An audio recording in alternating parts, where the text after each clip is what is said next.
I'm glad to have you here. Follow my story until the end and comment the city you're watching from. Stop wasting my money on this garbage mother." Those were the words my daughter Jennifer screamed at me in front of Boston's elite. She grabbed the birthday gift I'd brought from my grandson, a $50 treasury bond, and threw it into an ice bucket like it was trash. Right there in the middle of the Emerald, the most expensive restaurant in the city. She had no idea that the garbage she just threw away was worth more than everything on that table. And she definitely had no idea that the money she claimed I was wasting it was never hers. It was mine. All of it. My name is Ashley Morgan. I'm 72 years old. And this is the story of how I taught my UN, the crystal chandeliers of the emerald cast golden light, across white tablecloths and champagne flutes. This wasn't just any restaurant. This was where Boston's wealthiest came to see and be seen, where a glass of water cost more than a decent lunch anywhere else in the city. I sat at the far corner of the long table, trying to make myself small and visible, really. My suit was old, bought at Macy's clearance rack 3 years ago. The fabric had worn thin at the elbows, nothing like the Italian silk Jennifer wore, nothing like the designer dress her husband John had on under his custom blazer. They sat at the head of the table. Jennifer's laugh rang out across the dining room as she clinked glasses with a hedge fund manager. John poured champagne like it was tap water, each bottle probably costing more than I spent on groceries in a month. We were here for my grandson Sammy's 10th birthday. But looking around the table, I saw maybe 2 people who actually cared about the boy.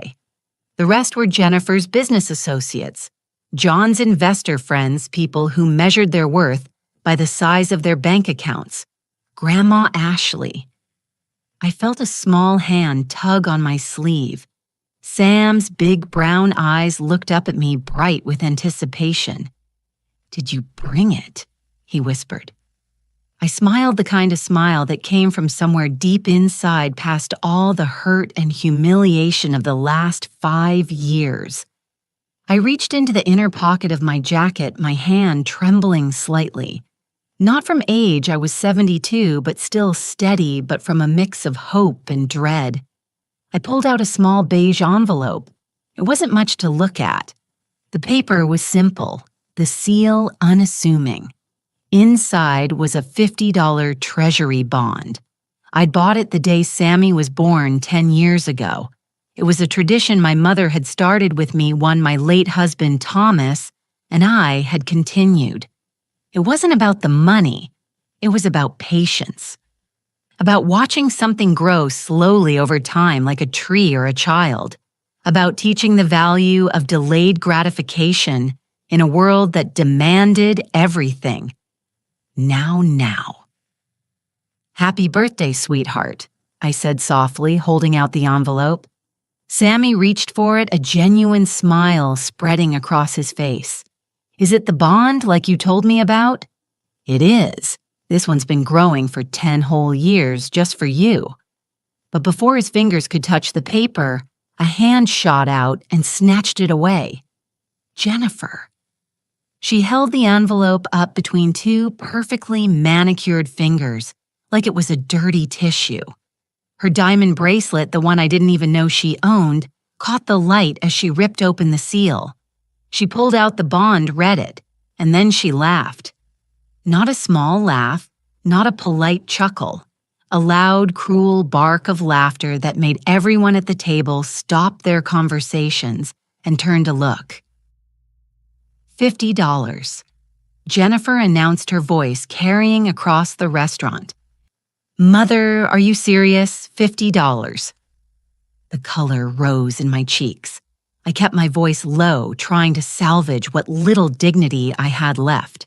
"Jennifer, it's a treasury bond. It matures over time.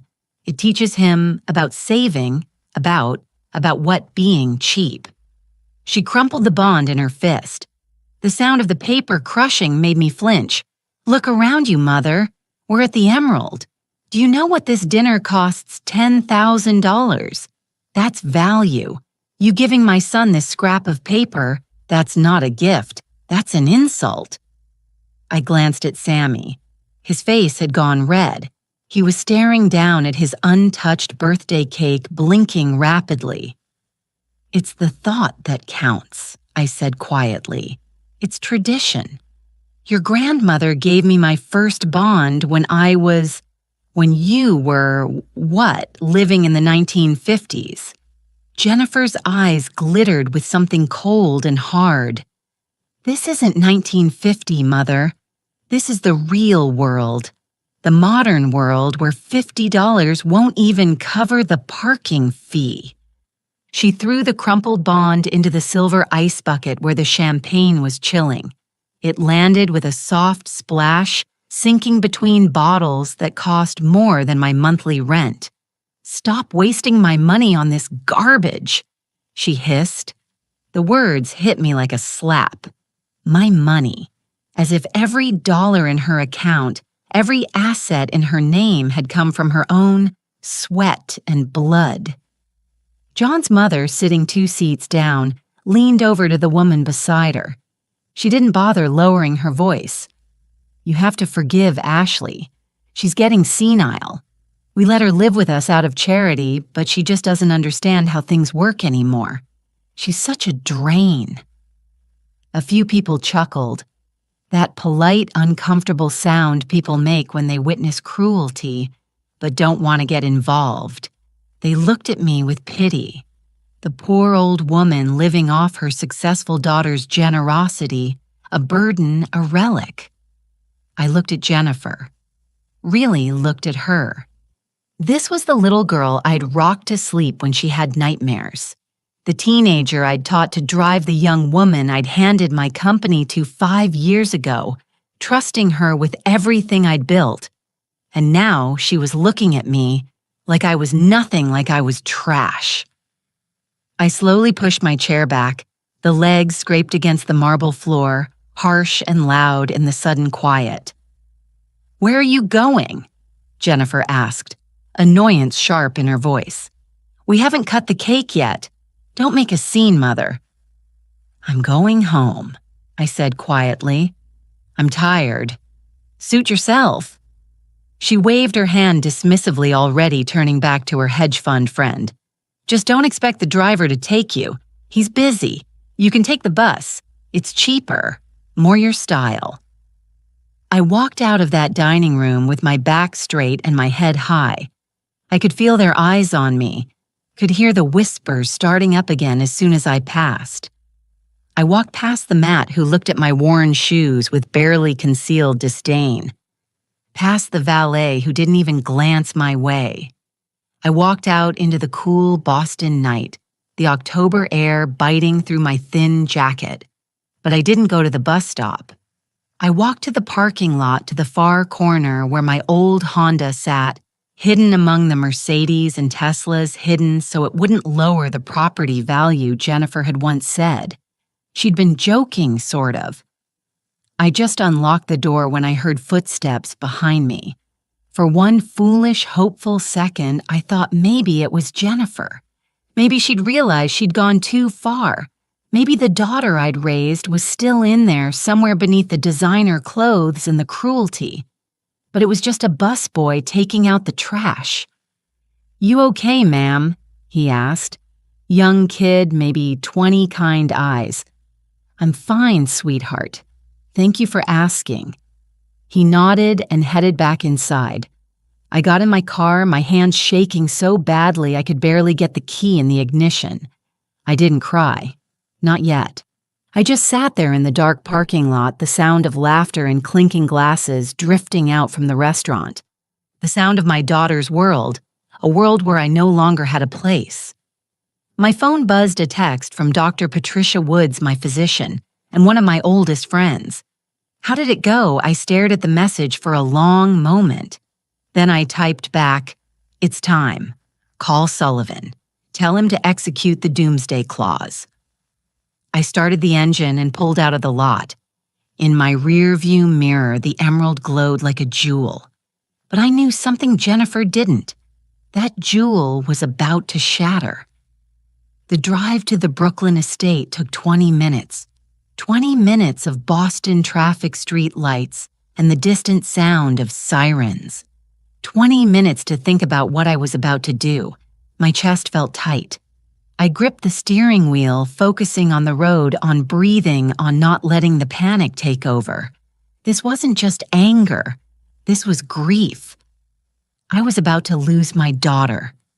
Maybe I'd already lost her years ago and just hadn't wanted to see it. But tonight, the denial died. The estate came into view. 12 iron gates, manicured lawns, a sprawling mansion that looked like something out of Architectural Digest.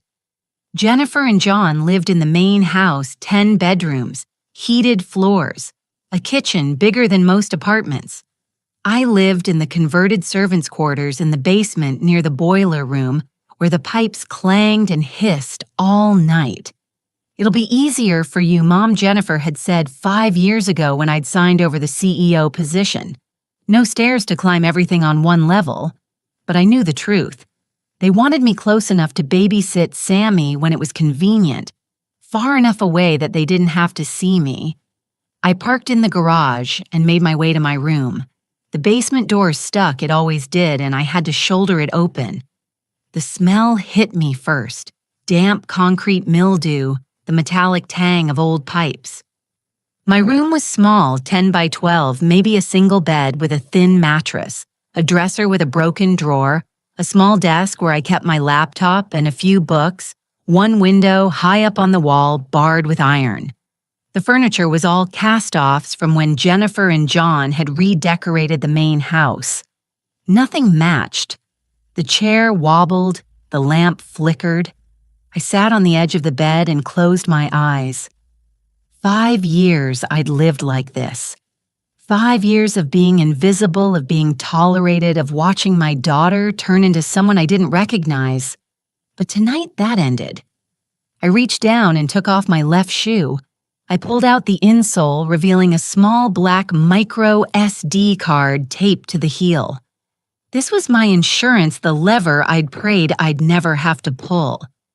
When I'd handed Morgan Logistics over to Jennifer, my lawyer Robert Sullivan had drafted a very specific trust agreement, a revocable living trust.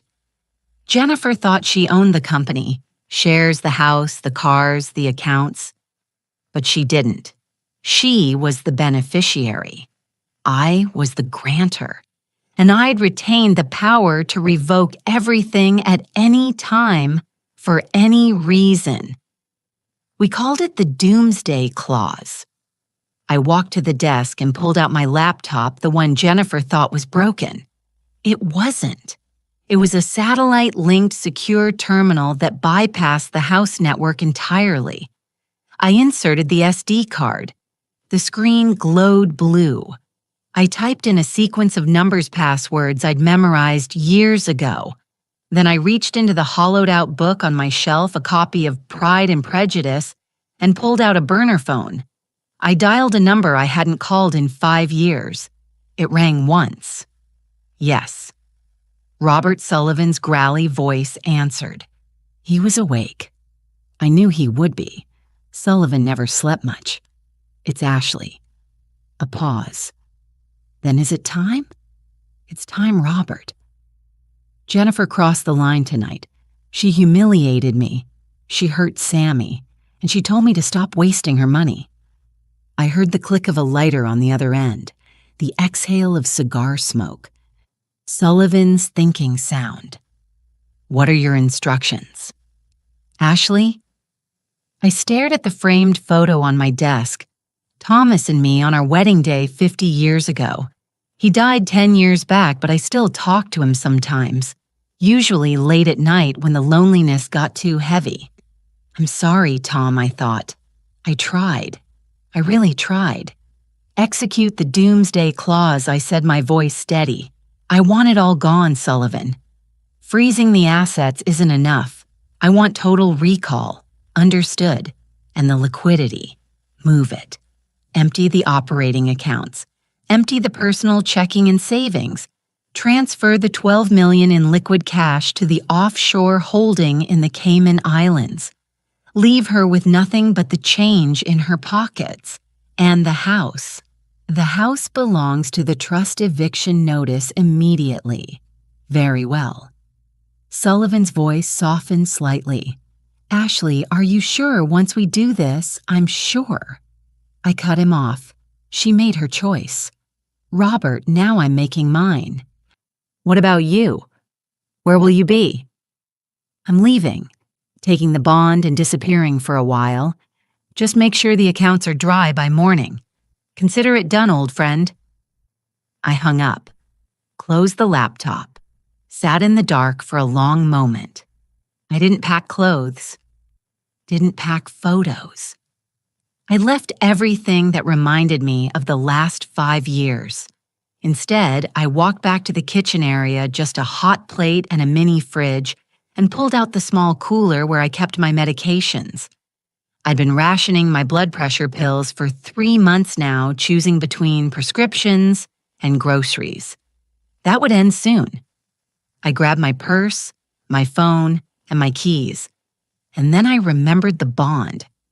I walked back to the restaurant would be closed now, but I knew the night manager. I donated enough to his daughter's college fund that he owed me a favor. 20 minutes later, I was back at the Emerald. The dining room was dark chairs stacked on tables, but Miguel, the night manager, let me in through the service entrance. Miss Morgan, he said, his accent thick with concern. Are you all right? I heard what happened tonight. I'm fine, Miguel. I just need to retrieve something. He led me to the main dining room. The ice bucket was still there, half-melted water pooling on the tablecloth. I reached in and pulled out the soggy, crumpled bond. Is that it? Miguel asked. This is it. He looked at the wet piece of paper, then at me.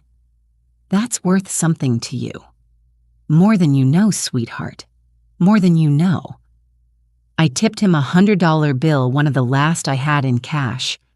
His eyes went wide.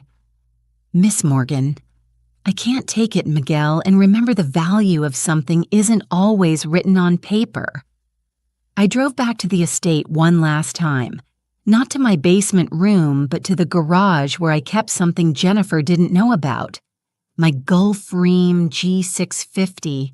Jennifer had wanted to sell it 2 years ago. Too old, she'd said. We need the newer model, but the jet was in my name. Personally, not the company's. She couldn't touch it.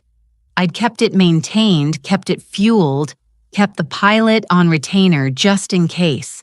Tonight was just in case. I took the bond back to my room and carefully smoothed it out on the desk. The water had stained it, wrinkled the edges, but it was still valid. I placed it in the center of my pillow. Then I took a piece of paper and a pen and I wrote, You said it was your money, Jennifer. You were wrong. It was never your money. It was mine. And now I'm taking it back. Mother. I left the note next to the bond.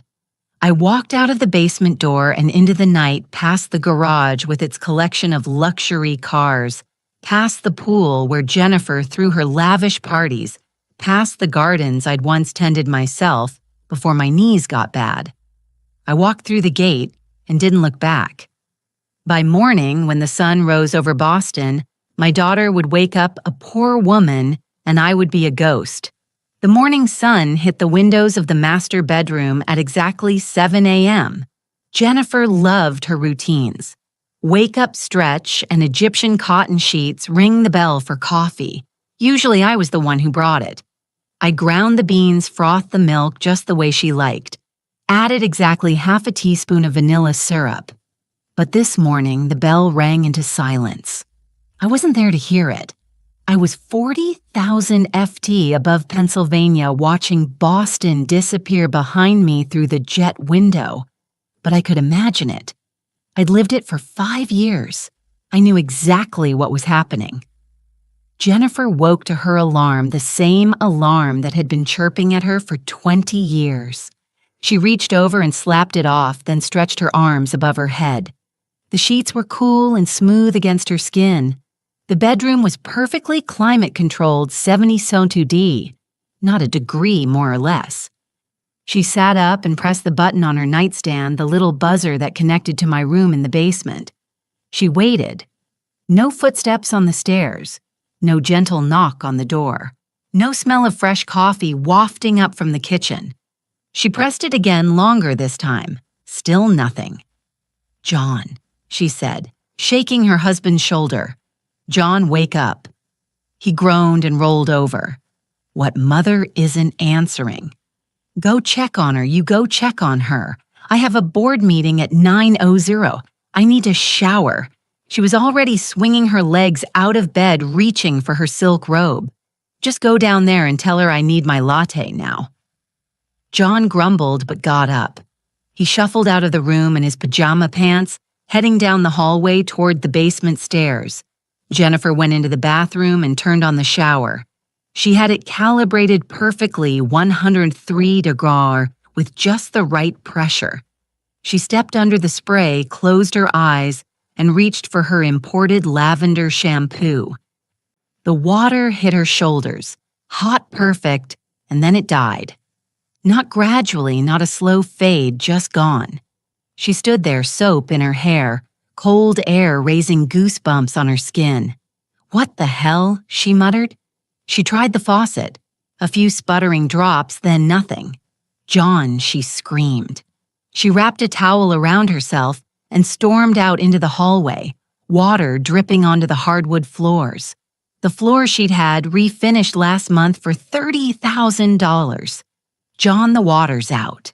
No answer. She heard footsteps pounding up the basement stairs. John appeared, his face white. "She's gone," he said. "What do you mean, gone?" "I mean gone. Her room's empty. Everything's gone." Jennifer's stomach did a strange flip. She probably just went for a walk. You know how she is in the mornings. Jennifer. John's voice was strange, tight. Her laptop's gone. Her medications. Even that ugly painting she kept by the bed. She didn't go for a walk. She left for a moment. Jennifer just stood there, dripping and cold. Then she laughed. Left, "Don't be ridiculous. Where would she go? She doesn't have any money. She barely leaves the house. I'm telling you, the room is empty." Jennifer pushed past him and headed for the basement. She took the stairs 2 at a time, her wet feet slapping on the concrete. John was right. The room was bare. The bed was made but stripped of sheets. The closet door hung open, revealing empty hangers. The desk was cleared. On the pillow, something white caught her eye. She walked over, slowly picked up the piece of paper, and there, underneath it, was the $50 bond she'd thrown in the ice bucket last night, smoothed out, carefully placed. She read the note. "You said it was your money, Jennifer. You were wrong. It was never your money. It was mine, and now I'm taking it back." Mother. "What the hell does that mean?" John said from the doorway. Jennifer's hand started to shake, not from cold now, from something else.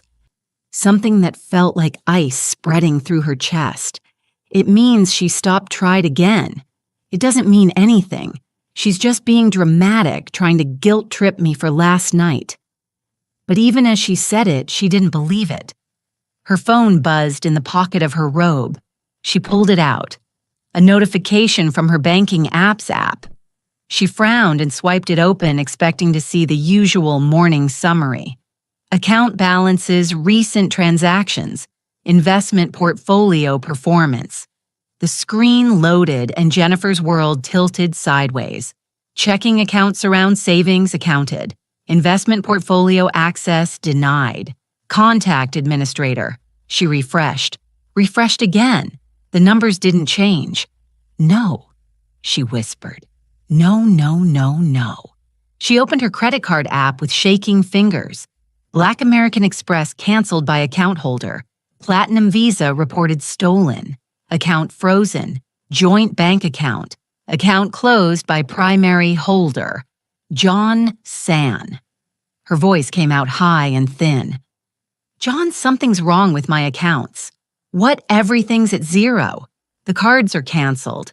This has to be a mistake. A hack or something. She was already dialing the bank's customer service line, her fingers fumbling over the numbers. It rang 4 times before someone picked up.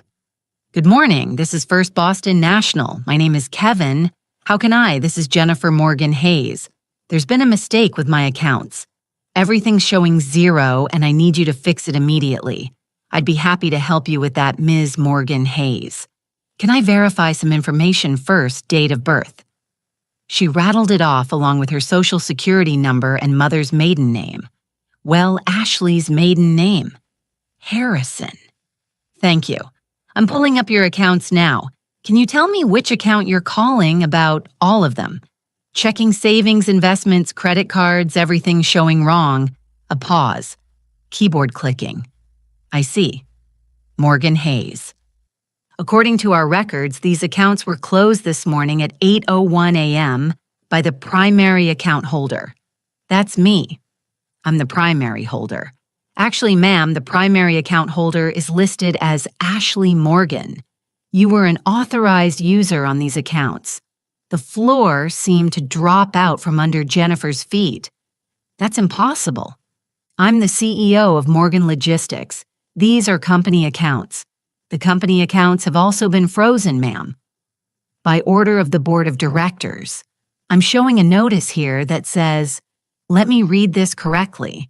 Beneficiary status terminated per trust agreement, section 14, paragraph B. What trust agreement? What are you talking about? I'm sorry, ma'am, but I don't have access to those details. You'd need to contact the trust administrator. The name listed here is Robert Sullivan of Sullivan and Moore. Jennifer ended the call. She stood there in her dead mother's empty room in her wet towel holding a dead phone and a $50 bond. And then the lights went out, not just in the basement, the whole house. She heard John swear from upstairs, heard something crash. The utilities. The utilities were in the trust's name, too. Jennifer's knees gave out. She sat down hard on the bare mattress. What did she do? She whispered to the empty room. What the hell did she do? I watched it all from my laptop screen. The security cameras in the house were on a separate system, one Jennifer didn't even know existed. I watched her face go white as she read the bank statement. I watched her collapse on my bed, my prison bed, as the lights went dark and I felt nothing. No, that was a lie. I felt everything. Rage and grief and guilt and satisfaction all churning together in my chest until I thought I might be sick. Dr. Patricia Wood sat beside me in the jet, her hand on my shoulder. You did the right thing, Ashley, she said quietly. Then why does it hurt so much? Because she's still your daughter and you're still her mother. That doesn't change just because you had to choose yourself for once. I closed the laptop. I couldn't watch anymore. What happens now? I asked. Patricia squeezed my shoulder. Now we land in New York. Now you rest. Now you remember that you're not just a mother. You're Ashley Morgan. You built an empire, and you just took it back. I leaned back in the leather seat and closed my eyes. Outside the window, America scrolled by beneath us. Cities and farmland, rivers and highways. A whole country that had no idea that in a basement in Brooklyn, Massachusetts, a dynasty had just fallen. And in the sky above it, a 72-year-old woman was flying toward freedom. The game had just begun. Jennifer sat in the dark for a long time. She wasn't sure how long could have been 10 minutes, could have been an hour. Time felt strange without the hum of electricity, without the LED clocks, without the background noise of a house that was always on, always running, always consuming power like it consumed everything else. She heard John moving around upstairs, the sound of drawers opening and closing, the rustle of clothing. Finally, she stood up. Her towel had fallen off at some point. She was naked in her mother's room in the dark. She felt around for the door, stumbled up the basement stairs, and emerged into the kitchen. Pale gray light filtered through the windows. Dawn was breaking over Boston. John was in the bedroom getting dressed. He'd put on jeans and a sweater. Casual clothes, the kind he never wore anymore. "I'm going to the office," he said without looking at her. "The office, John? We need to figure out what's—" "There's nothing to figure out, Jennifer." He pulled on his shoes. "Your mother screwed us. Simple as that. But how she's just an old woman. She doesn't even know how to use her iPhone properly." John looked at her then. Really looked at her. And something in his eyes made her go cold all over again. "Is that what you thought?" he asked quietly. "That she was just some doddering old lady who needed us to take care of her?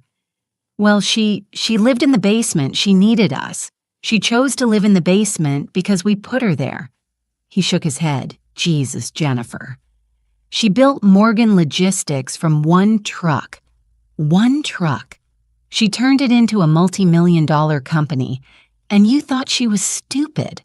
I never said you treated her like she was stupid. You treated her like garbage. And now she's gone, and you're surprised she took her money with her.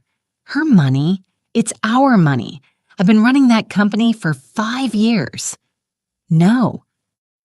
John picked up his wallet from the dresser. "You've been spending her money for 5 years. There's a difference." He walked past her out of the bedroom down the stairs. She followed him, her voice rising. "Where are you going?" "I told you, the office." "To do what?" "To see if I still have a job. To see if maybe I can salvage something from this disaster you created." You were there last night. You sat there and said nothing while you threw a $50 bond in the trash and called your mother garbage." John turned to face her at the bottom of the stairs.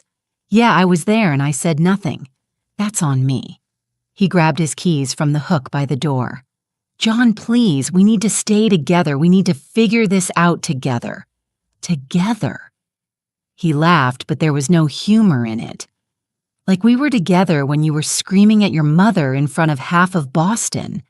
Like we were together when you stuck her in a basement room with no windows. She said she liked it. She said it was easier. And you believed her." John's voice was soft now, deadly soft. "Or did you just want to believe her because it was convenient?" Jennifer opened her mouth closed. It couldn't find words. "I'm leaving," John said. "I'll be back tonight, maybe, if I still have anything to come back to." He walked out. The door closed behind him with a soft click, and Jennifer was alone in the big, dark, silent house. She stood there in the foyer with its imported marble floors and its chandelier that cost $40,000, and she tried to make sense of what was happening. Her mother was gone. The money was gone. The power was out. Everything was wrong.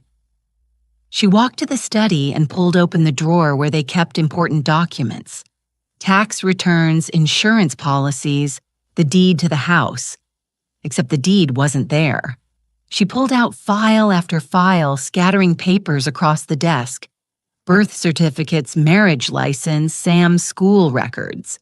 Finally, she found it. A folder labeled Morgan Family Trust Confidential. She'd seen this folder before, but had never looked inside. Ashley had said it was just legal paperwork, boring stuff. Jennifer opened it now, and there it was, the trust agreement. 50 pages of legal language that might as well have been written in ancient Greek for all she could understand it, but certain phrases jumped out at her. Grantor retains absolute power to revoke. Beneficiary status may be terminated for cause. Gross misconduct includes but is not limited to public humiliation of grant or misappropriation of trust assets failure to maintain fiduciary duty. Jennifer's hand started shaking so badly the papers rustled. She pulled out her phone, dead battery, and ran upstairs to find Jay's laptop.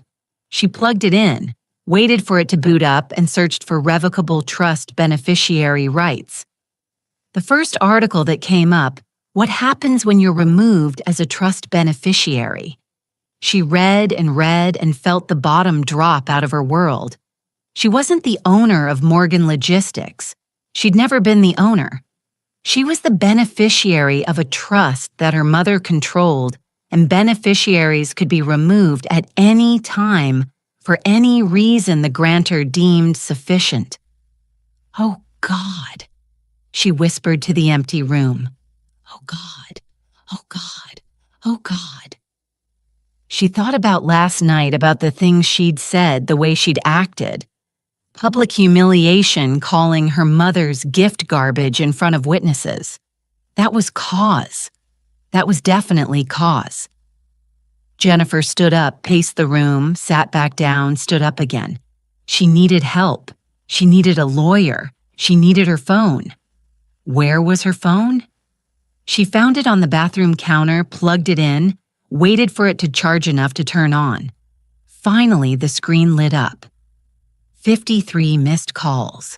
47 text messages. She scrolled through them with growing horror. Board meeting canceled. Director need to talk ASAP. CFO, what's going on? VP of Operations. Is it true marketing director? And then, at the bottom, a text from a number she didn't recognize. Ms. Morgan Hayes. "This is Robert Sullivan of Sullivan and Moore. We need to meet my office. Tomorrow at 9:00 a.m. Do not be late." Jennifer stared at the message. Sullivan, her mother's lawyer. The man who drafted the trust agreement. The man who was apparently carrying out Ashley's orders to destroy everything Jennifer had worked for. She typed back, "I'll be there." Then she threw the phone across the room and screamed. The neon sign flickered against the gray Boston sky. Starlight Motel. 3 letters were burnt out, so it read, Starlight. Mott Jennifer sat in the passenger seat of John's BMW, the one car they still had because it was leased in his father's company name, and stared at the building. Peeling paint, cracked parking lot, a vending machine with a broken glass panel. This was 10 miles outside the city next to a highway that smelled of diesel and fried food. "We're not staying here," she said. John didn't answer. He was staring at his phone at the banking app that still showed 0 across every account. "John, we are not staying here. Where else do you suggest?" His voice was flat, dead. "We have $800. That's it. That's all we have in the world. We have friends. We can call. I've been calling." He turned to look at her all morning. "Every number in my contacts. You know how many people answered 3? You know what they said. So sorry. Have to run talk later." Jennifer felt her chest tighten. They're busy. It's Monday morning. Everyone knows Jennifer. He opened his car door. The board meeting was this morning. Emergency session. Your mother's lawyer was there. By now, every person in Boston's financial district knows that Ashley Morgan cut off her daughter and took back her company. He got out of the car, walked toward the motel office. Jennifer sat there staring at the dashboard at the nearly empty gas gauge at her hands, which still wore the rings John had given her, a 2-carat engagement ring, a diamond-studded wedding band together worth maybe $60,000. She could pawn them. The thought made her stomach turn. She got out of the car and followed John inside. The motel clerk looked them up and down, took in Jennifer's Chanel suit, John's Italian loafers, the BMW in the parking lot. "We don't rent by the hour," he said. "We need a room for the week," John said. "How much? 40 a night, 280 for the week. Cash only." John counted out $300. The clerk handed him a key attached to a plastic tag. Room 104. The room smelled like cigarette smoke and industrial cleaner. There was one bed with a sagging mattress, a TV bolted to the wall, a bathroom the size of a closet. Jennifer stood in the doorway, unable to make herself step inside. "Come on," John said. He'd already dropped their overnight bags packed in a hurry that morning with whatever they could grab on the bed. "This is temporary," Jennifer said. "Just until we figure out what to do." Right, temporary. But they both knew better. Jennifer finally stepped inside, sat on the edge of the bed. The spring squeaked. The comforter was rough and thin. 24 hours ago, she'd woken up in a king-sized bed with a memory foam mattress and silk sheets. She'd had a closet bigger than this entire room. She'd had everything. Now she had a motel room that cost $40 a night and smelled like someone else's mistakes. She put her face in her hands. "I need to call Sammy," she said. "He's at school. I need to hear his voice." "Jennifer." John's voice was sharp, calling him right now, telling him what that we're broke and living in a motel, that his grandmother destroyed us. What good does that do? She looked up at him. "You're blaming me. I'm blaming both of us. I'm the one she punished. I'm the one who—" Her voice cracked. "She's my mother, John." My mother? How could she do this? John sat down beside her. For a moment, she thought he might put his arm around her, comfort her. Instead, he pulled out his phone and stared at it. "We need money," he said. "Real money enough to hire a lawyer, enough to fight this. Fight it how you read the trust agreement. She can revoke our status for cause. And what I did last night was cruel. I know." John's jaw tightened. "But she's 72 years old, Jennifer. She's been acting strange for months, forgetting things, getting confused. No, she hasn't. She has. We just need to document it." He stood up, paced the small room. "We get her declared incompetent, get a guardianship. Then we reverse everything." Jennifer's heart started beating faster. I mean, we prove she's not mentally fit to make these decisions, that she's suffering from dementia or something, that she needs us to take care of her, but she's not suffering from dementia. John stopped pacing, looked at her. Isn't she, think about it, the erratic behavior giving Sammy that weird bond disappearing in the middle of the night? These aren't the actions of a sound mind. Jennifer wanted to argue, wanted to say that her mother was the sharpest person she knew, that Ashley Morgan had built an empire through cunning and intelligence.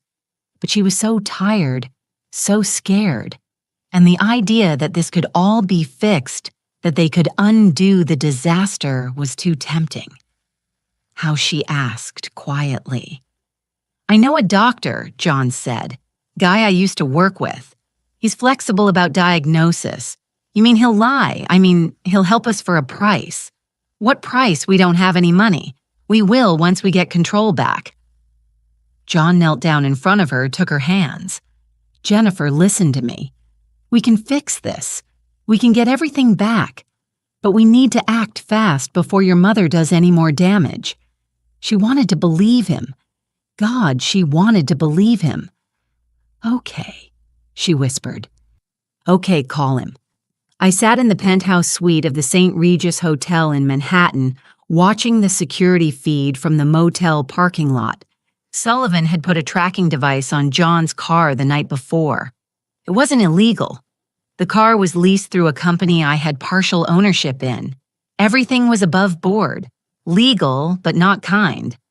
I watched Jennifer get out of the BMW, watched her stand there staring at the motel like it was a prison, and I felt my chest tighten. "Turn it off," Dr. Patricia Wood said from behind me. "I need to see. You need to rest." Patricia took the laptop from my hands and closed it. "Ashley, you haven't slept in 36 hours. Your blood pressure is through the roof. If you don't take care of yourself, you won't live long enough to see this through. I'm fine. You're not fine. You had a panic attack on the plane. Your hands are shaking, and you nearly passed out this morning. I looked down at my hands. She was right. They were trembling. I gave her everything, Patricia, I said quietly. Everything I had, and it still wasn't enough. You gave her things, money opportunities. Patricia sat down beside me on the couch. But you weren't there, Ash. You were building the company. You were making deals. I was being a bad mother. The words hurt to say. I know. I was absent. I missed her childhood. You were building her future. I was building an empire. There's a difference.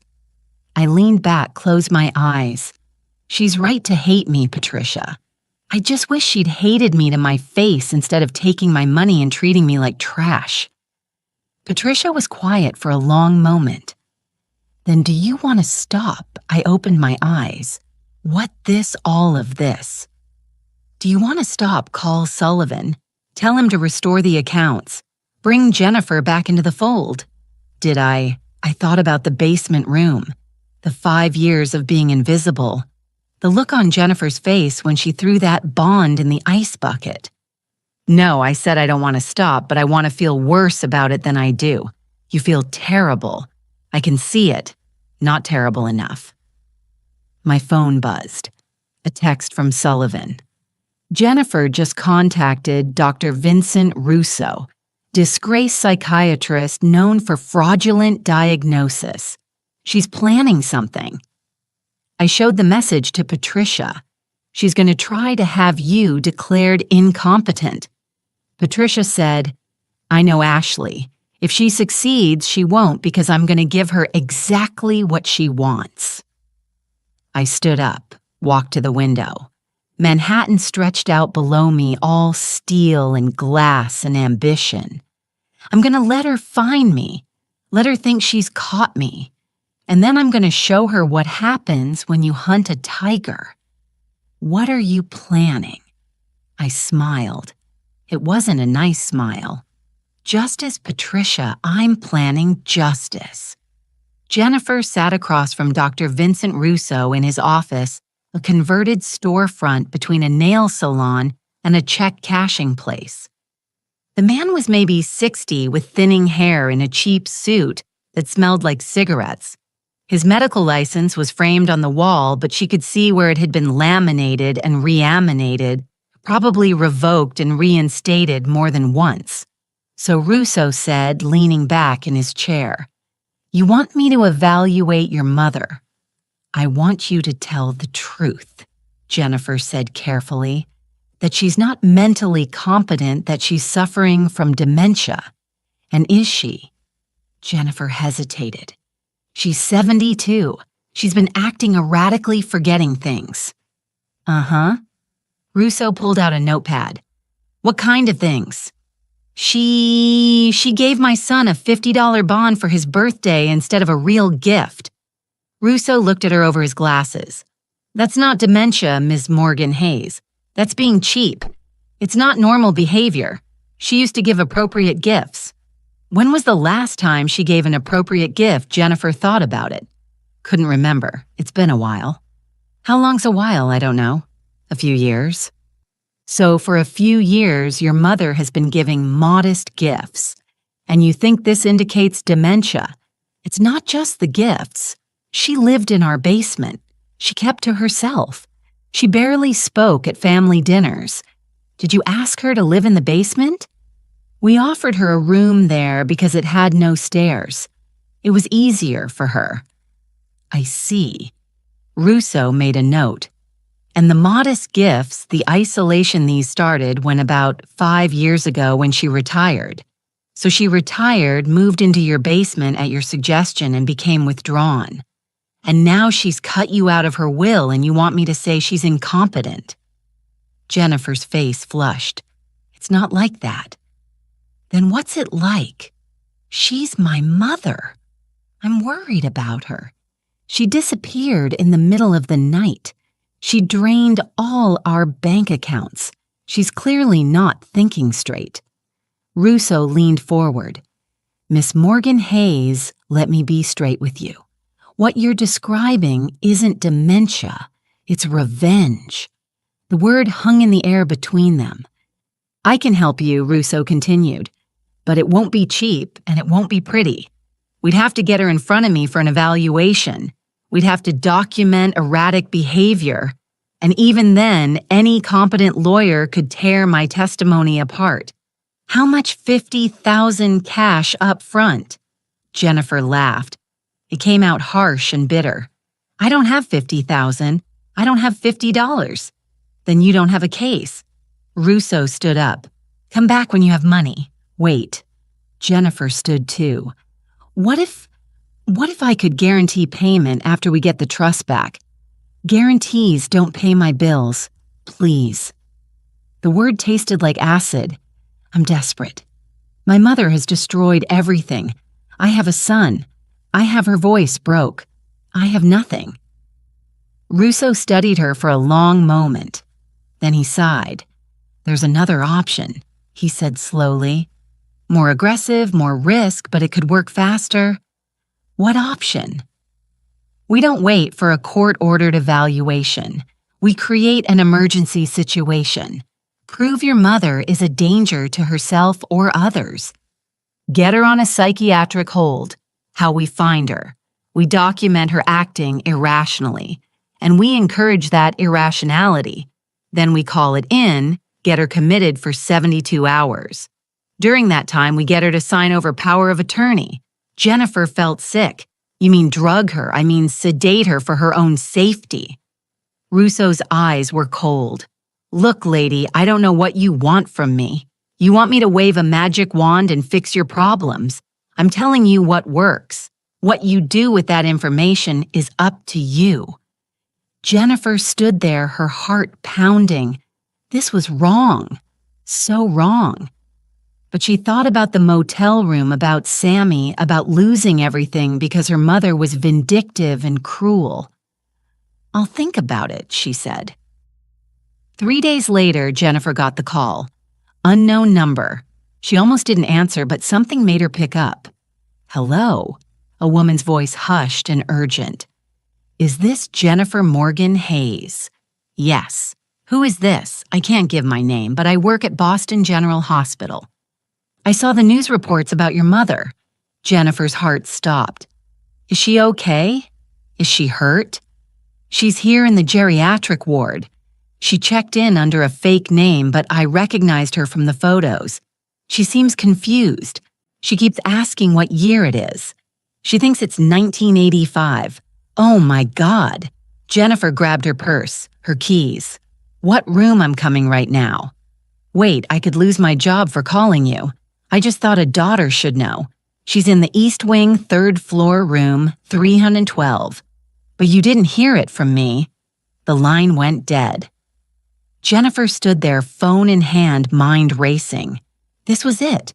This was the proof she needed. Her mother confused and disoriented in a hospital. It was perfect. She called John. Get Russo. Tell him to meet us at Boston General and call the school. We're picking up Sammy. Why Sammy? Because when we find Mom, she needs to see what she's doing to her family. She needs to see her grandson. Maybe that'll snap her out of whatever breakdown she's having. Or maybe it'll make her worse. I don't care. We need witnesses. We need proof, and we need to make her understand what she's putting us through. She hung up before John could argue. 45 minutes later, they were at St. Jude's Academy. Jennifer marched straight to the playground fence, where the 4th graders were at recess. Sammy, she called. Her son looked up from where he was trading baseball cards with a friend. His face lit up. Mom, come on, sweetie, family emergency. Mrs. Hayes, you need to sign him out through the office. The playground monitor started toward her. We don't have time. Jennifer reached over the fence and lifted Sammy up. He was getting big. 10 years old, almost too heavy to lift, but adrenaline made her strong. She set him down outside the fence and grabbed his hand. Mom, what's wrong? What's the emergency? Grandma Ashley is sick. We need to go see her.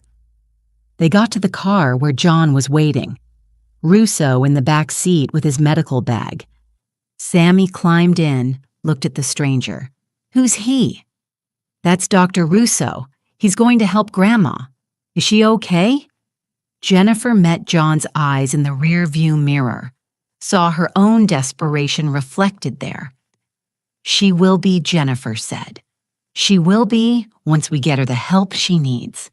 I sat in the hospital administrator's office watching the security feed of the main entrance. Dr. Patricia Wood stood beside me, her face pale. Ashley, this is insane. You're using yourself as bait. I'm using their greed as bait. I corrected. There's a difference. What if it goes wrong? What if that doctor actually tries to drug you? Then the 6 police officers in the cafeteria will arrest him along with my daughter. I kept my eyes on the screen. Patricia, I know what I'm doing. Do you? She grabbed my shoulder, forced me to look at her. Because from where I'm sitting, you're playing a very dangerous game with your own freedom. I've been playing it safe for 5 years. Look where that got me. I turned back to the screen. Jennifer needs to learn that actions have consequences, and I need to know. My voice caught. I need to know if there's anything left of my daughter worth saving. What if there isn't? Then at least I'll know. A car pulled up to the entrance. John's BMW. They're here, Sam. I said I watched Jennifer get out, watched her pull Sammy from the back seat, watched a man I assumed was Dr. Russo emerge carrying a black medical bag. My grandson looked confused, scared, and that's when I saw it. Jennifer grabbed Sam's arm roughly hard enough that he flinched. She leaned down and said something to him. He started crying. What is she doing? Patricia whispered. I zoomed in the camera. Jennifer was coaching him, telling him what to say. And when he didn't respond the way she wanted, she squeezed harder. I could see the marks forming on his arm, red crescent where her nails dug in. No, I breathed. No, Jennifer, don't. But she did. She pinched him hard. Sam's face crumpled. Real tears now. Not the fake ones Jennifer wanted. Real pain. And Jennifer pulled out her phone and started recording. Grandma Ashley. Sammy sobbed into the camera. Please come home. I'm scared. Please. I felt something break inside my chest. Something that had been cracking for days finally shattered completely. That's it.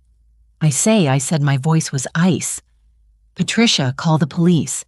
Tell them to move in the moment Jennifer and Russo enter the building and call Child Protective Services. I want Sammy removed from their custody immediately. Ashley.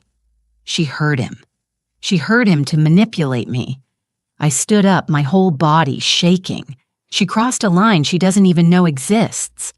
I walked to the door. Where are you going? Patricia asked. To end this. Jennifer walked through the automatic doors of Boston General Hospital, pulling Sammy by the hand. John followed with Dr. Russo trailing behind like a shadow. Her heart was pounding. This was it. This was the moment everything turned around. They'd find Ashley confused and disoriented. Russo would document her condition. They'd get her committed on a psych hold.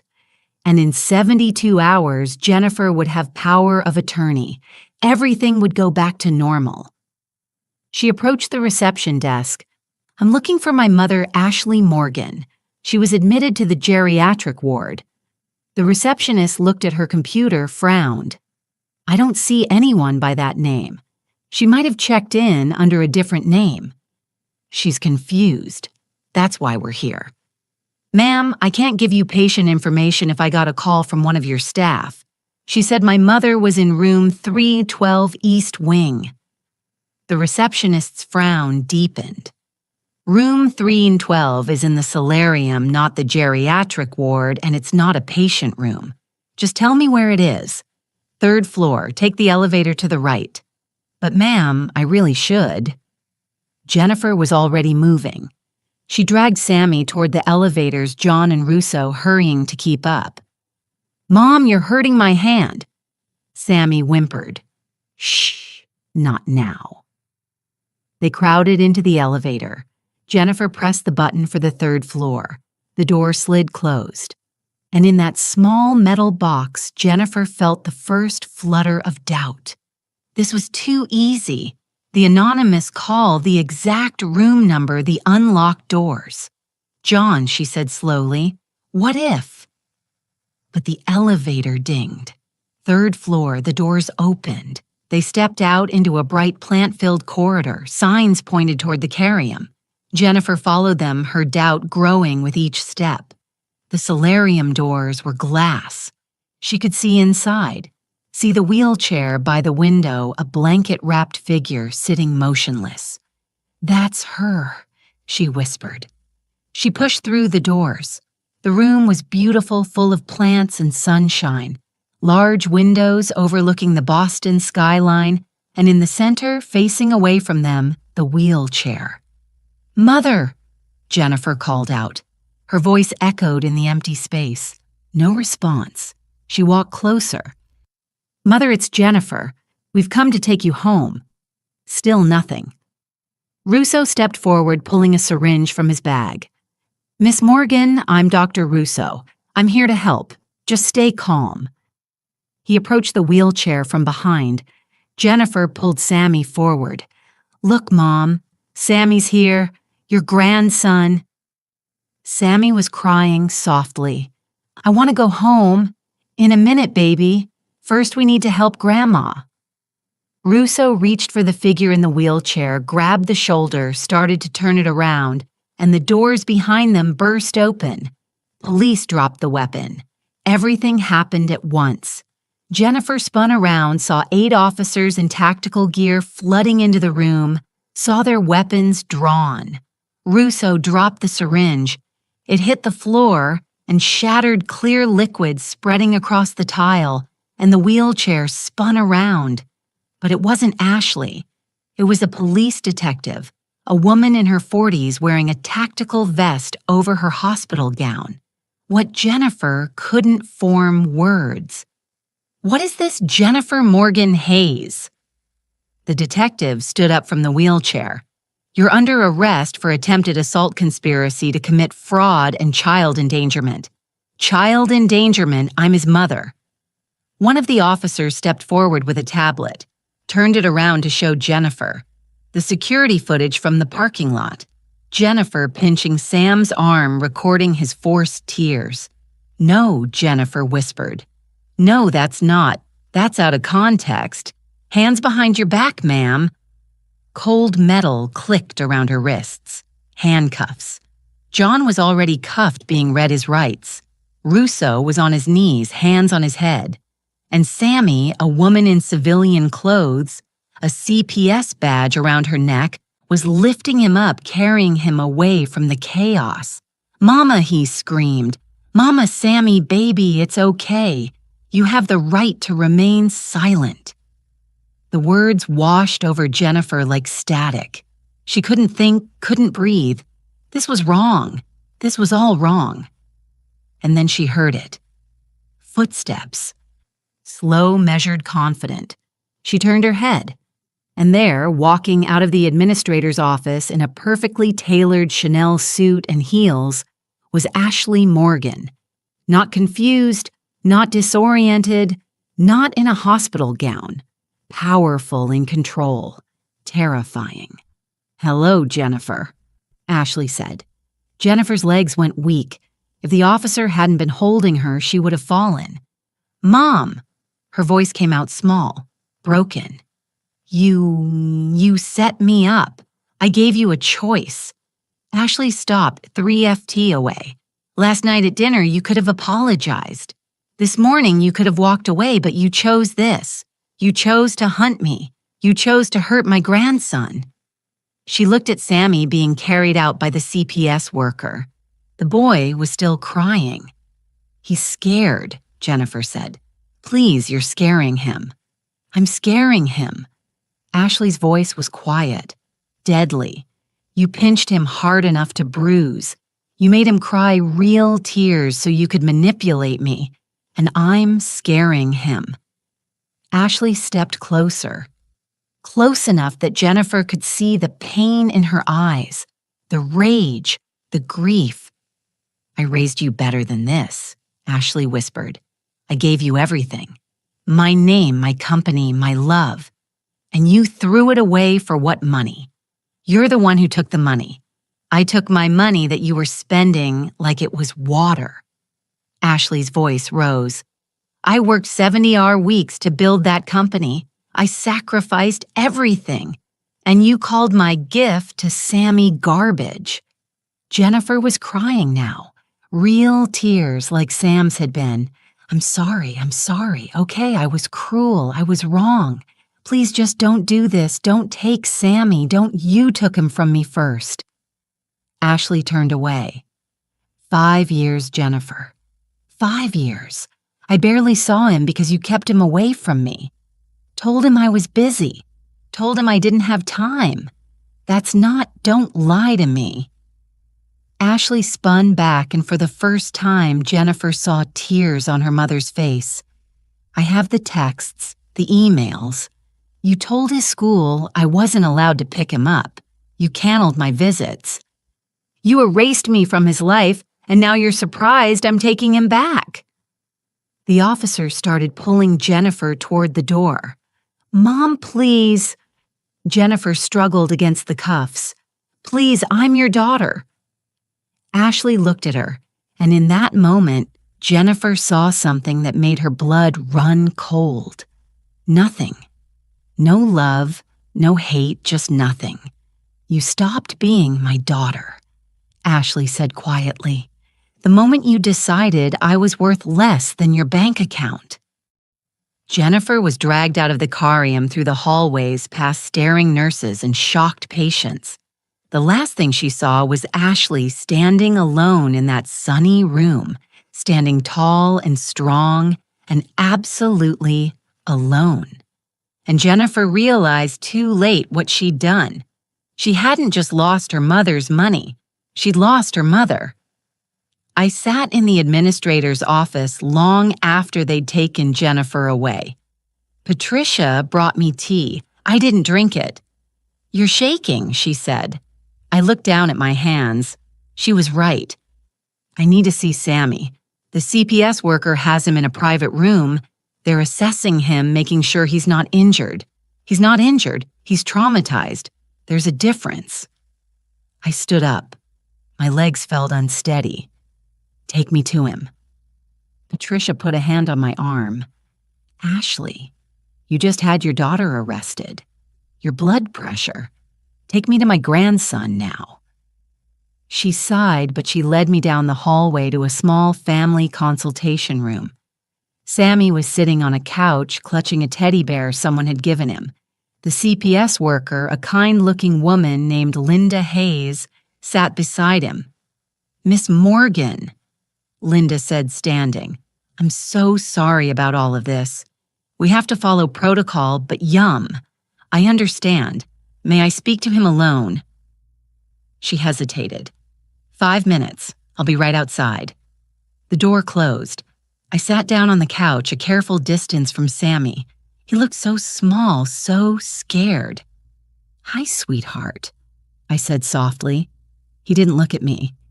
Are they going to jail Mama and Daddy? I don't know yet. Probably not jail, but they're in trouble. Because of me. No, baby. Not because of you. Because of choices they made. Mama said you were sick. She said you needed help. I felt my throat tighten. Do I look sick to you? He finally looked at me. Those big brown eyes, so much like his grandfather Thomas's. No, he whispered. You look mad. I am mad, but not at you. Never at you. Are you mad at Mama I thought about lying? Thought about making it easier for him, but I'd spent too many years lying. To Jennifer, to myself. Yes, I said. Said, I'm very mad at your Mama. She did some things that hurt people. That hurt you. Sammy touched his arm where Jennifer had pinched him. It doesn't hurt now. Good. That's good.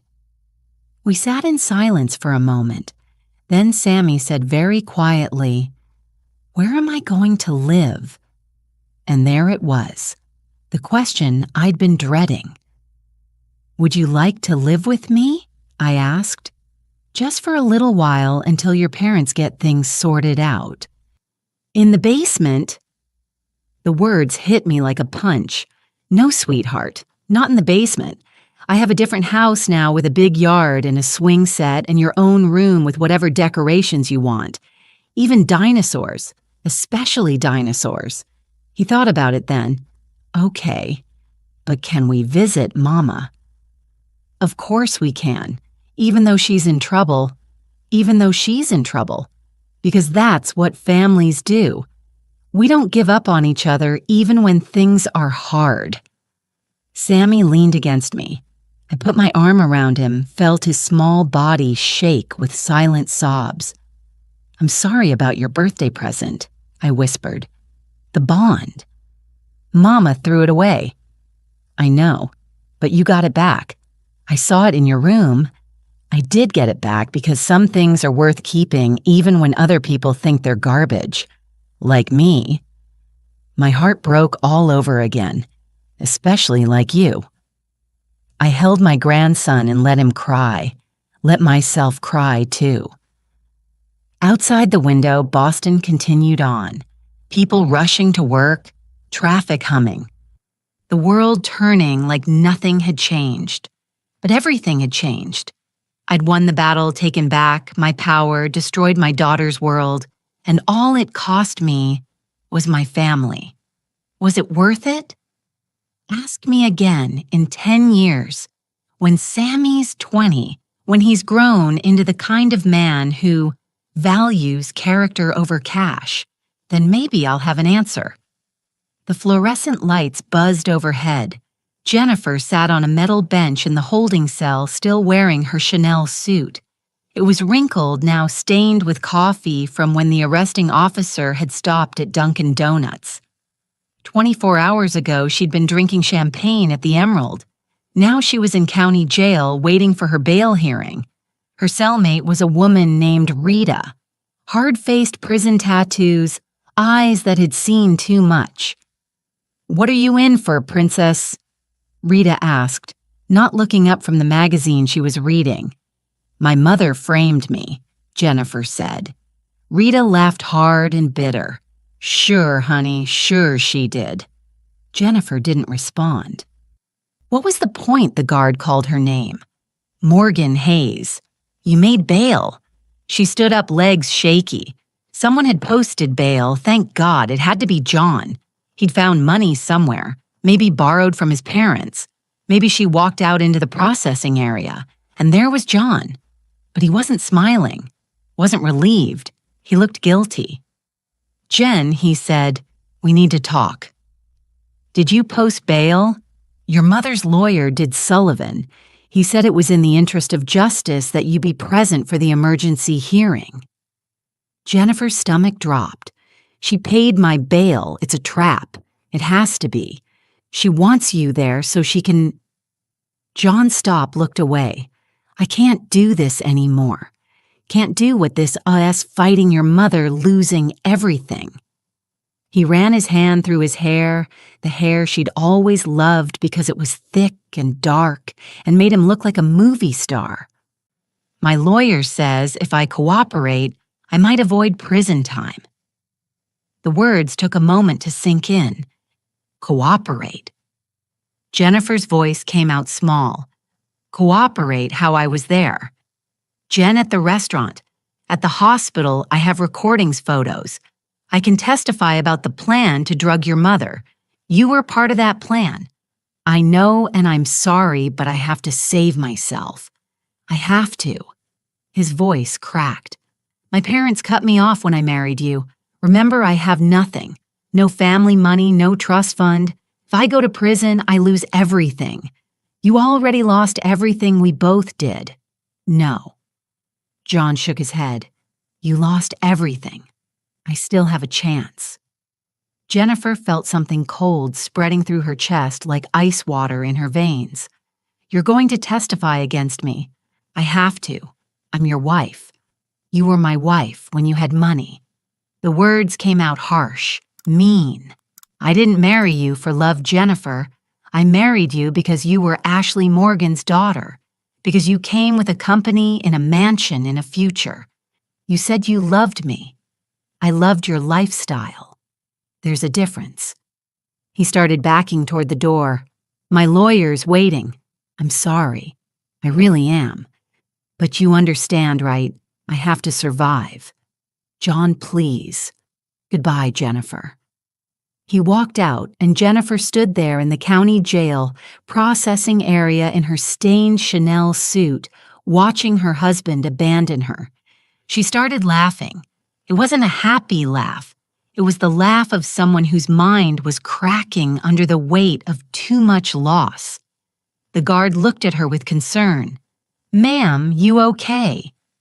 "I'm fine," Jennifer gasped between laughs. "I'm perfect. My mother destroyed me. My husband betrayed me, and I'm facing prison time. Everything's wonderful." The laughing turned to crying, and then she couldn't tell the difference anymore. Family Court, Suffolk County, Tuesday morning, 9:00 a.m. Jennifer sat at the defendant's table with a court-appointed lawyer, a tired-looking man named Marcus Reeves, who'd introduced himself 5 minutes before the hearing started. "Just be honest," he told her. "Show remorse. Hope for the best." Across the aisle, Ashley sat with Robert Sullivan. She wore a navy blue suit pearls. Her gray hair was styled perfectly. She looked like money and power and everything Jennifer had lost. Their eyes met. Jennifer looked away first. Judge Margaret Holland entered. Everyone stood. "Be seated." The judge said she was maybe 60, with steel gray hair and eyes that looked like they'd seen every excuse in the book. "We're here for an emergency hearing regarding custody of the minor child, Samuel Hayes, age 10. Additionally, we're addressing preliminary motions in the criminal case against Jennifer Morgan Hayes and John Hayes." She looked at Jennifer over her reading glasses. "Ms. Morgan Hayes, you're represented by Mr. Reeves today." "Yes, Your Honor. And you understand that anything said here can be used against you in the criminal proceeding." "I understand." "Very well, Mr. Sullivan. You're representing the petitioner, Ashley Morgan." Sullivan stood. "That's correct, Your Honor." "And what is Ms. Morgan petitioning for emergency custody of her grandson, Sammy Hayes? Temporary removal of parental rights from Jennifer Morgan Hayes and John Hayes pending the outcome of criminal proceedings." And he paused. "A formal finding that the defendants are unfit parents." Jennifer felt the words like a slap. "That's a serious petition." Judge Holland said, "It's a serious situation, Your Honor." Sullivan pulled out a tablet. "We have video evidence of Ms. Morgan Hayes physically abusing the child to coerce him into making a false statement. We have testimony from hospital staff. We have recordings of the defendants conspiring to commit fraud and elderly abuse. I'd like to hear from Ms. Morgan Hayes first," the judge said. "Before we get into evidence, Ms. Morgan Hayes, would you like to testify?" Marcus Reeves leaned over. "You don't have to," but Jennifer stood up. "I'd like to speak, Your Honor." Approach the stand. Jennifer walked to the witness box on shaking legs. She was sworn in, sat down. Judge Holland looked at her. "Tell me what happened." Jennifer took a breath. "Where did she even start, 'I love my mother'?" she said. Her voice cracked. "I've always loved her. But she was never there growing up. I mean, she was always working, building Morgan Logistics. She'd leave before I woke up, come home after I went to bed. I was raised by nannies." Ashley's face showed no emotion.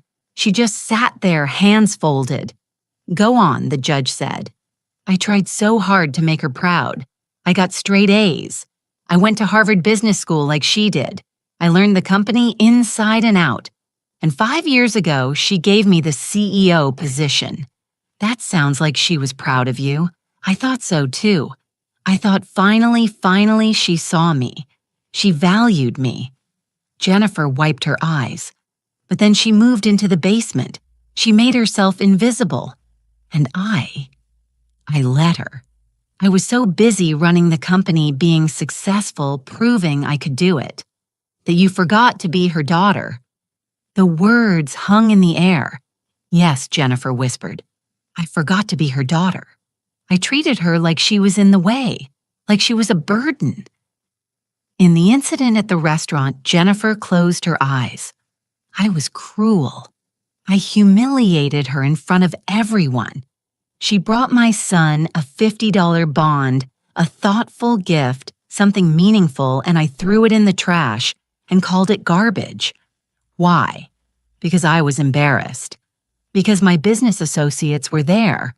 Because I wanted them to see me as powerful and successful, not as the daughter of an old woman giving cheap gifts. Judge Holland leaned forward. And after your mother cut you off financially, what did you do? Then I panicked. We had nothing. No money, no home, nothing. So she stopped, looked at Ashley. I tried to hurt her. I tried to have her declared incompetent so I could take it all back. And your son, the video where you injured him, Jennifer's hands were shaking. I told myself I was desperate, that I needed leverage, that my mother would see Sammy crying and come running and everything would go back to normal. But you hurt him to get those tears. Yes. The word came out as a sob. Yes, I hurt him. My own son. And I can't take it back. She was crying now. Real tears. The kind that came from somewhere deep and broken inside. Your Honor, my client has shown genuine remorse. Marcus started, but Jennifer cut him off. I don't deserve mercy. I don't deserve my son. My mother is right. I'm unfit. The courtroom went silent. Judge Holland studied her for a long moment. Then she said, Miss Morgan, would you like to respond? Ashley stood slowly. She didn't look at Jennifer. I walked to the witness stand with my heart hammering in my chest. This was it. The moment I'd been building toward, the moment I'd been dreading. I was sworn in, sat down, looked at the judge, not at Jennifer. Miss Morgan, Judge Holland said, You've heard your daughter's testimony. What would you like to say? Jennifer is right, I said. My voice was steady, calm. Years of boardroom negotiations had taught me how to hide my emotions. I was absent. I worked 70, 80-hour weeks. I missed birthdays and school plays and parent-teacher conferences. I was building an empire, but I was failing as a mother. Jennifer looked up, surprised. I thought I was doing the right thing, I continued. I thought providing for her, giving her opportunities, building her a future. I thought that was love. But she needed me there. She needed a mother, not a CEO. So you accept responsibility for the relationship breakdown. Partially, yes, I took a breath. But Jennifer made choices too. She chose cruelty over kindness. She chose money over family. And she chose to hurt my grandson. Tell me about the custody petition. Sammy is the only innocent person in this mess. He deserves better than parents who use him as a pawn. He deserves stability, safety, love. And you think you can provide that? I know I can, because I've learned from my mistakes with Jennifer. I won't make them again.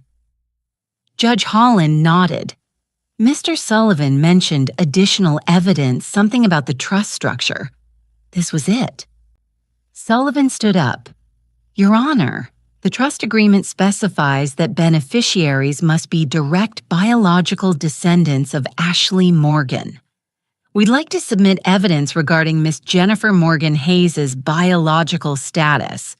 Jennifer's lawyer shot to his feet. Objection relevance. This is a custody hearing, not a paternity. It's relevant to the fraud charges, Sullivan said smoothly. Ms. Morgan Hayes has been representing herself as Ashley Morgan's biological daughter in legal heir. If that's false, it's not false. Jennifer stood up. She's my mother. She raised me. Judge Holland banged her gavel.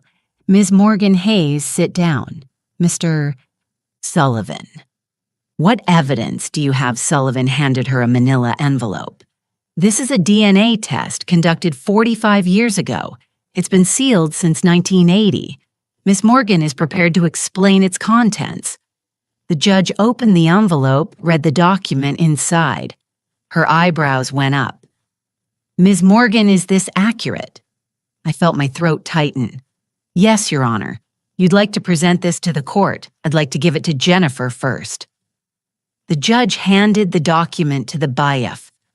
Give this to the defendant. Jennifer took the paper with shaking hands, started reading. I watched her face, watched the moment she understood. No, she whispered. No, this is a lie. It's not a lie, Jennifer, I said quietly. She looked up at me. Probability of maternity, 0%. What does this mean? It means I'm not your biological mother. The courtroom erupted. Jennifer's lawyer was shouting. The gallery was buzzing. Judge Holland was banging her gavel, but all I could see was Jennifer's face, white, shocked, broken. Your Honor, I said, raising my voice to be heard. May I explain? Order. Order. The judge got the room under control. Yes, Ms. Morgan, please explain. I looked at Jennifer, really looked at her. 45 years ago, I began. I was married to Thomas Morgan, your father. We were young. I was 27, building the company, working constantly. Thomas felt neglected. Jennifer was staring at me like I was a stranger.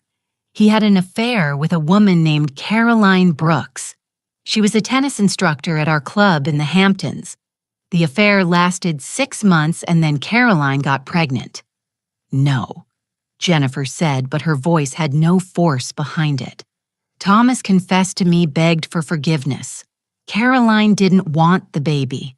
She had career ambitions of her own. She was going to terminate the pregnancy or give the baby up for adoption. I felt tears starting, fought them back. Thomas was devastated. He couldn't bear the thought of his child going to strangers. So I made a decision. You're lying, Jennifer said. You're lying to hurt me. I'm telling you the truth.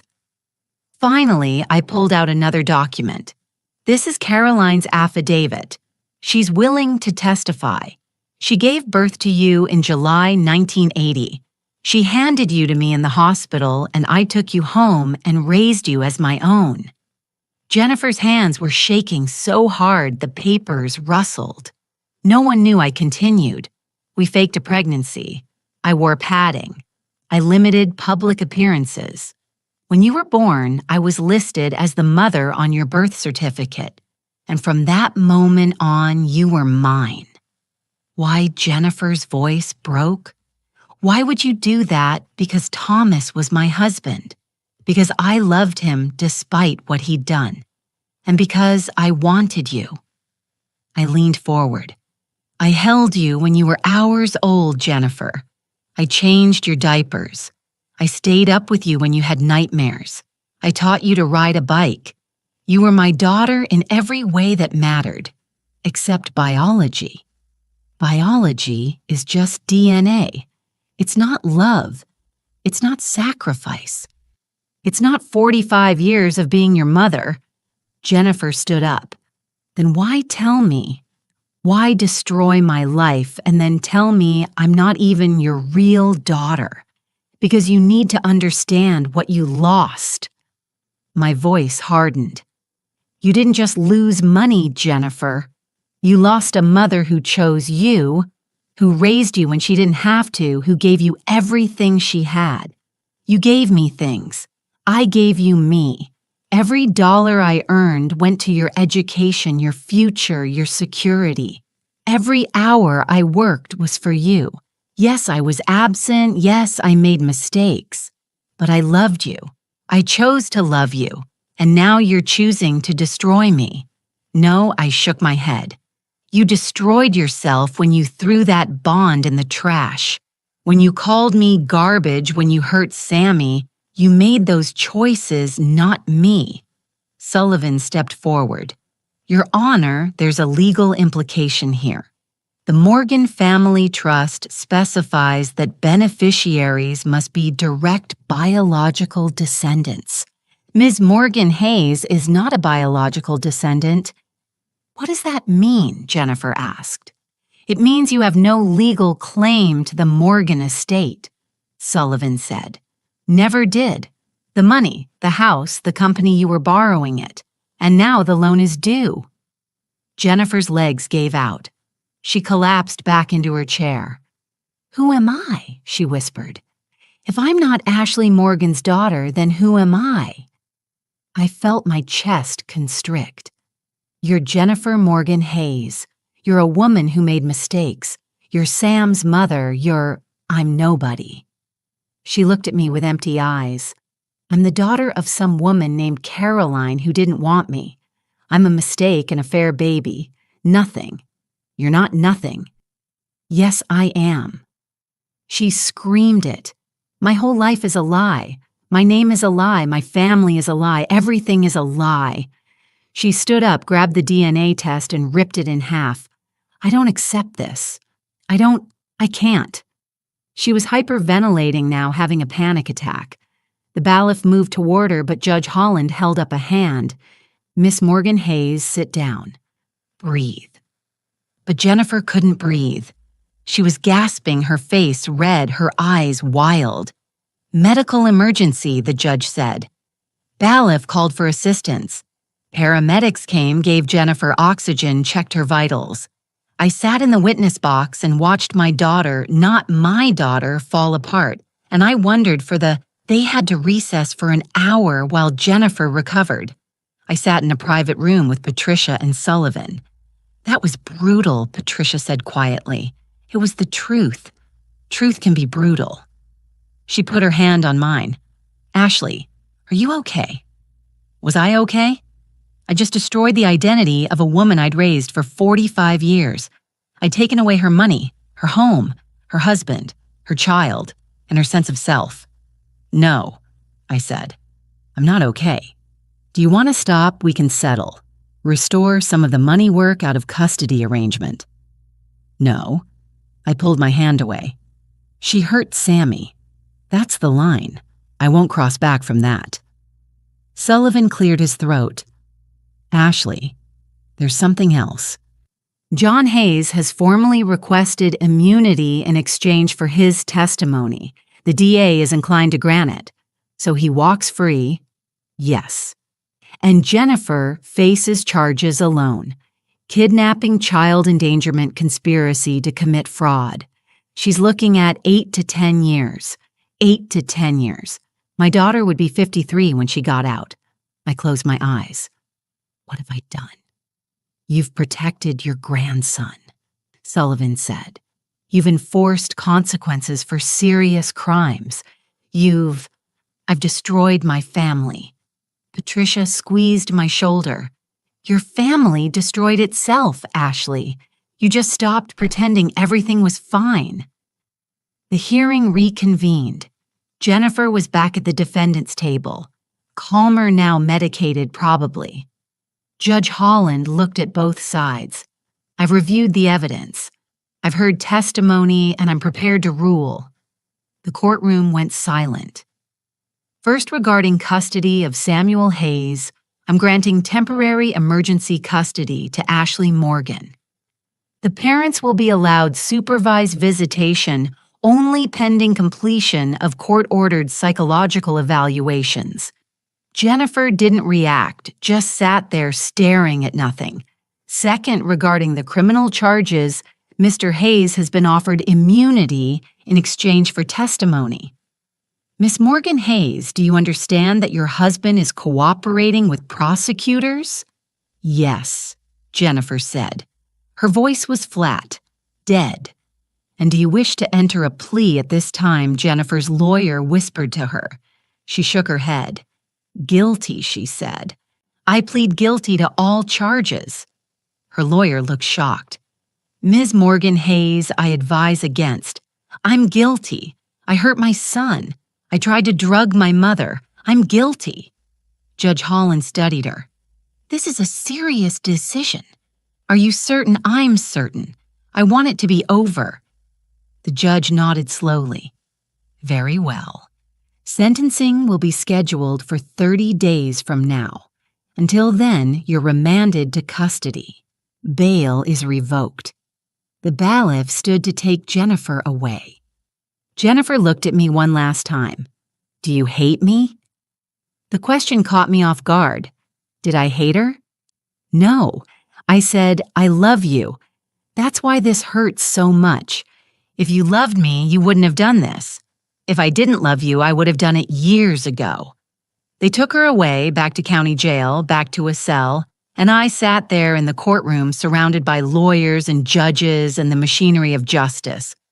I'd won, so why did it feel like losing? 30 days later, I sat in the gallery as Jennifer was sentenced. She'd been assigned a better lawyer, now a public defender named Sarah Kim, who actually seemed to care. Your Honor, Sarah said, my client has accepted full responsibility for her actions. She's expressed genuine remorse. She's a first-time offender. We respectfully request leniency. The prosecutor stood. The people appreciate the defendant's guilty plea. However, the crimes were serious. Child endangerment conspiracy, attempted assault on an elderly person. We recommend 8 years. Judge Holland looked at Jennifer. Do you have anything to say? Jennifer stood. She'd lost weight. Her face was gaunt. Her hair was pulled back in a simple ponytail. I'm sorry, she said. To my mother, to my son, to everyone I hurt. I have no excuses. I deserve whatever punishment you give me. She sat back down. The judge reviewed her notes. Jennifer Morgan Hayes, you are hereby sentenced to 8 years in the Massachusetts Correctional Institution at Framingham. You'll be eligible for parole in 5 years contingent on good behavior and completion of court-ordered therapy. 8 years. Jennifer didn't flinch, just nodded. They took her away in handcuffs. John was sentenced the same day, but because he'd cooperated, he got probation. 5 years probation. Mandatory community service anger management classes. He walked out of the courthouse, a free man. I watched him go. Watched him get into a car with a woman I didn't recognize. Young pretty, probably his next meal ticket. Some people never learn. Dr. Vincent Russo got 5 years, lost his medical license permanently. The media had a field day. Disgraced doctor and elderly abuse scheme. Mother versus daughter dynasty destroyed. Diane Carter from the Boston Globe wrote a piece that went viral. The Empress in the Air. How one family's greed led to its downfall. Half the comments blamed Jennifer, half blamed me. I stopped reading after the first day. I stood on the deck of my house in Cape Cod watching Sammy play in the yard. He'd adjusted better than I expected. Therapy helped. So did routine. So did knowing he was safe. Grandma Ashley, he called.